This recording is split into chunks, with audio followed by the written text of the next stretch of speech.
Ce samedi après-midi, pas de foot ni de jeux vidéo pour Jordan et ses copains. Les 4 adolescents de 15 ans n'ont qu'un seul programme, explorer méthodiquement toutes les boutiques de vêtements du centre-ville de Saint-Étienne. Et Thomas, il voulait regarder les débardeurs aussi. Ouais. Mais dans style noir? Ouais, peut-être. Ça fera bien, là, regarde. Regarde comme ça, bien moulant, avec une bonne matière. Beau, lui, hein. Tu vois, il collerait bien au niveau des biceps, comme tu voulais. Pour la bande de copains, un seul critère pour choisir leur débardeur, mettre en valeur leur musculature. On est passé du L au S parce que c'est mieux d'avoir des t-shirts qui se portent près du corps. Donc oui, on préfère prendre une taille en dessous pour que le t-shirt plaque mieux, taille mieux. Pire que des filles, les garçons vont passer 3/4 d'heure à se regarder dans le miroir, jusqu'au moindre détail. Il est trop transparent, lui aussi. C'est le même. C'est le même. Sous le regard attentif d'Élise, la petite amie de Jordan. Ça va, là? Il est joli, lui. Hein. Ouais, il te va bien. Ouais, il moule bien au niveau des bras, tout ça. Ouais, j'aime bien. Ouais. Tu rentres les bras dedans. Manifestement, la jeune fille n'est pas insensible au biscotto. Je le trouve beau. Parce que ça moule bien ses formes, ses muscles. C'est bien. Pour nous, être gaulé, c'est vraiment la clé du succès. De toute façon, quand les gens ils disent « regarde pas le physique », pour moi, c'est faux, parce que la première chose qu'on voit, c'est le physique. Donc après, il y a d'autres choses, mais la première chose qu'on voit, c'est le physique chez quelqu'un. Ces muscles dont ils sont si fiers, cela fait 1 an qu'ils les sculptent chaque jour. Comme de plus en plus de garçons de leur âge, Jordan et ses copains Guillaume, Thomas et Loïc passent tout leur temps libre dans les salles de musculation. Ça va, gros? Le mot d'ordre, soulever toujours plus lourd. C'est dans la douleur qu'ils enchaînent les exercices. Allez. Allez, je te pousse. Yep. Et t'es sûr à peine. Des ados prêts à tous les sacrifices pour ressembler au cador de la salle. Jérémy, le trentenaire, 1m80, 95 kg, 44 cm de tour de bras, une silhouette qui les fait rêver.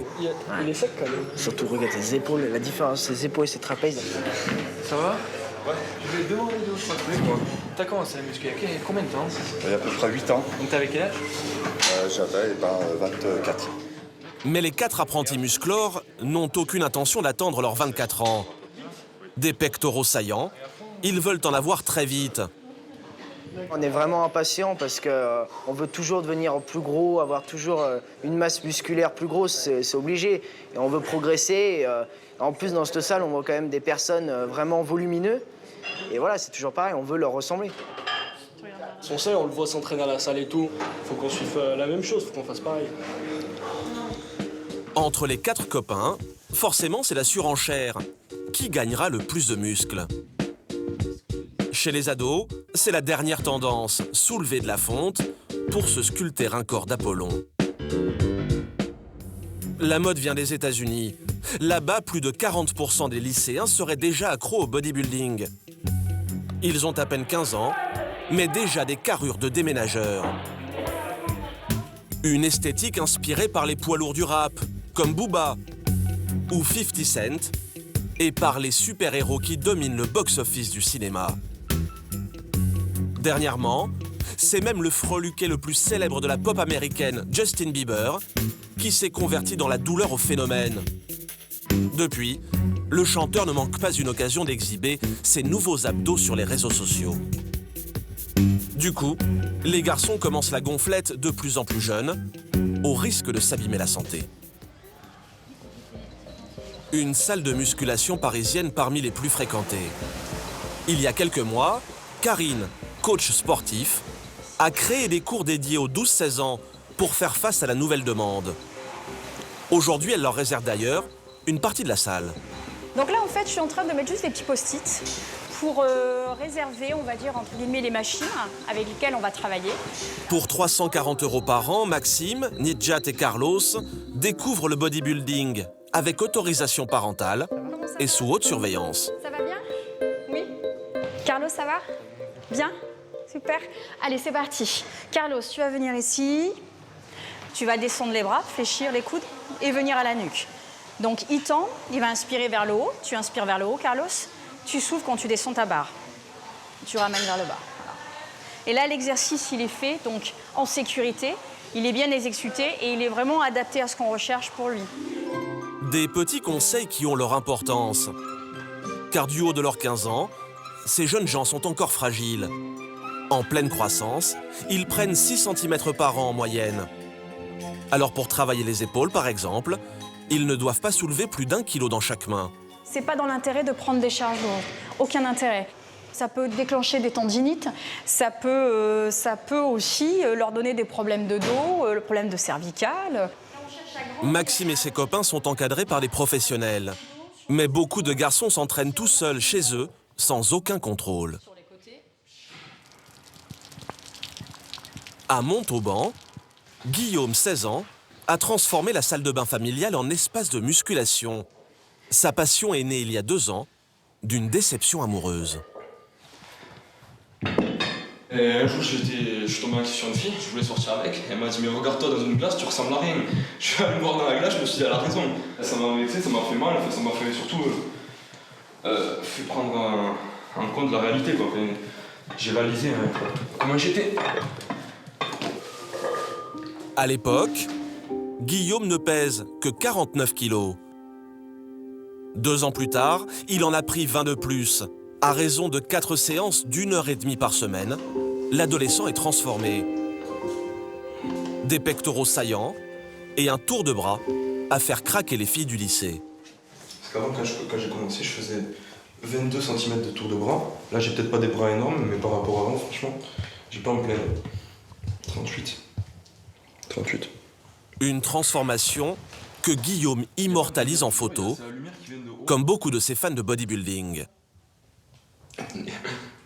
Le jeune homme va aussitôt mettre le cliché en ligne sur son profil internet. Bon alors, titre, avant, après musculation, partie 13. Suite de ma progression, j'espère vous motiver. Alors, en ligne. Fini les moqueries pour le lycéen, autrefois maigrichon. La métamorphose de Guillaume a provoqué un phénomène inattendu sur Internet. Avec plus de 600 000 admirateurs, il est devenu une vraie vedette. Je les ai mis à la base, je me suis dit personne ne les regardera. Je me suis dit maximum, je peux me faire quoi, 50, 60 personnes qui vont le regarder. Là, 600 000, oh putain, ça change tout, c'est un truc de fou. Parmi ses fans, des centaines de filles. Il y a encore 2 ans, elle le fuyait. Aujourd'hui, elle se l'arrache. Coucou BG, j'ai vu tes photos et vidéos, tu me plais grave. T'as pas un Facebook perso, bisous, Samantha, 17 ans, mais folle de toi. Pour forger ce corps d'acier, Guillaume s'entraîne constamment. 10, 20, 30, 35. Sans coach pour rectifier sa position ou lui porter secours en cas d'accident, 50, 60, 70. Guillaume porte des barres bien plus lourdes que son propre poids, de 69 kilos. Ici, 100 kilos de charge, sous les yeux de sa maman, un peu inquiète. Oh, tu me fais peur, hein, Guillaume. Allez, hop. Il était comment avant? Gringalé. Voilà, même ma mère me disait. Et là, vous le trouvez comment? Il est pas mal. Il a du succès. Non. Si, t'as du succès. Mais pour faire le beau en gonflant ses muscles, l'exercice physique ne suffit pas. À Saint-Étienne, Jordan et ses copains sont prêts à bien d'autres sacrifices. Depuis 1 an, toute la petite bande se soumet à un régime alimentaire, pour le moins drastique. Au déjeuner, le menu est toujours un peu le même. Blanc de poulet, pâtes, galettes de sardines. Ah bah ça a l'air pas mal. Et pour les boissons, il y a tout ce qu'il faut dans leur placard. Ces pots de toutes les couleurs, avec des poudres non barbares.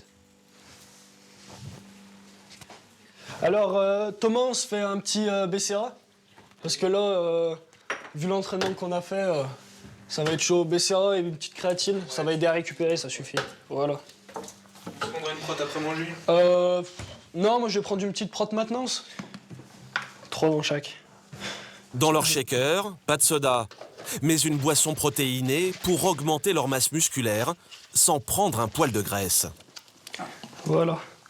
Donc c'est une protéine en poudre, goût cookie crème celle-ci. Des protéines disponibles dans le commerce et qui vont leur permettre de gagner en muscles un peu plus rapidement. Mais cet engouement pour le bodybuilding pousse certains ados à aller encore plus loin et cela peut vite devenir très dangereux. Dans les forums de jeunes bodybuilders, une question revient souvent. J'ai commencé la muscu il y a 1 an et demi. Je stagne. J'aimerais booster tout ça avec des anabolisants. Comment les prendre et à quelle fréquence? Les stéroïdes anabolisants, des produits dopants interdits à la vente en France. En détenir est passible de 7 ans de prison, mais parfois, la passion est plus forte. À Paris, nous avons rencontré Sylvain. À 28 ans, c'est une montagne de muscles de 100 kilos. Ses premières haltères, il les a soulevés lui aussi dès l'adolescence. J'ai commencé la musculation à l'époque du lycée. Donc on commence à voir effectivement les résultats, on commence à se faire un programme.